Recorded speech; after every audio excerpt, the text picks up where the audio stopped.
Hello students, আজকে তোমাদের জন্য ক্লাস 7 প্রশ্নবিচিত্র 2024 সেকেন্ড সামেটিভ ইভলিউশনের পরিবেশ বিজ্ঞানের মডেল কোশ্চেন পেপার 14 আলোচনা করছি, পেজ নম্বর 204। আজকে মালদা জেলা স্কুলের প্রশ্ন আলোচনা করছি। প্রথমে একের দাগ, সঠিক উত্তর নির্বাচন করতে বলেছে। একের কোশ্চেন, আকাশের রংধনু আসলে সূর্যের সাদা আলোর প্রতিফলনের বিচ্ছুরণের প্রতিসরণের প্রতিবিম্ব গঠনের প্রাকৃতিক ঘটনামাত্র। উত্তর হবে বিচ্ছুরণের প্রাকৃতিক ঘটনামাত্র। দুয়ের কোশ্চেন, সমতল আয়নের সঙ্গে লম্বভাবে কোনো আলোক রশ্মি ওই দর্পণের উপর আপতিত হলে প্রতিফলন কোণের মান 0 ডিগ্রি হবে। দেখে নাও, এটা হচ্ছে দর্পণ আর এটা হচ্ছে অভিলম্ব। তাহলে এই অভিলম্ব বরাবর লম্বভাবে আপতিত হলে প্রতিফলিত রশ্মি এভাবে বেরিয়ে যাচ্ছে, তার আপতন কোণের মান 0, প্রতিফলন কোণের মানও 0। তিনের কোশ্চেন, চুম্বকে আকর্ষণের পূর্বে যে ঘটনাটি ঘটে সেটি হলো আবেশ, অর্থাৎ এর উত্তর। চারের কোশ্চেন, ইলেকট্রিক বাল্বের ফিলামেন্ট তৈরি হয় কি হবে? টাংস্টেন ধাতু দিয়ে।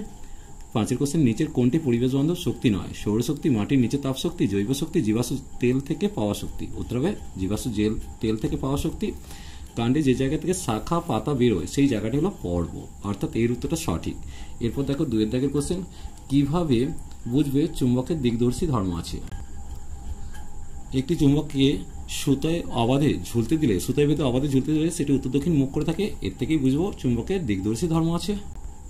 দুয়ের কোশ্চেন, সপ্রভ বস্তু কাকে বলে? চলো দেখে নেব। যে বস্তু নিজস্ব আলো আছে তাকে সপ্রভ বস্তু বলে, যেমন সূর্য, মোমবাতির ইত্যাদি। তিনের কোশ্চেন, মূলের দুটি কাজ লিখতে বলেছে।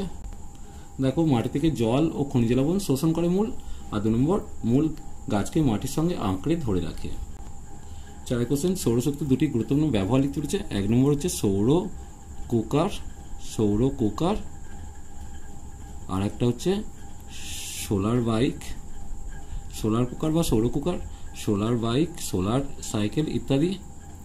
এরপর দেখো এলইডির পুরো নাম লিখতে বলেছে। উত্তরটা লিখে নাও, লাইট এমিটিং ডায়োড।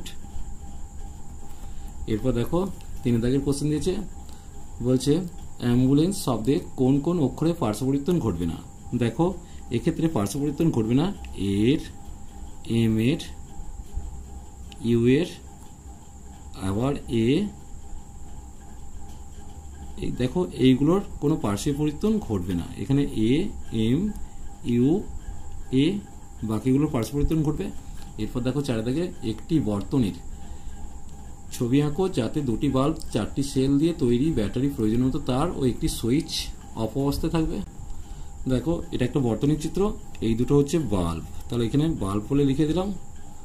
এটা হচ্ছে তার, এটা হচ্ছে বদ্ধ সুইচ বা বন্ধ সুইচ, আর এটা হচ্ছে ব্যাটারি।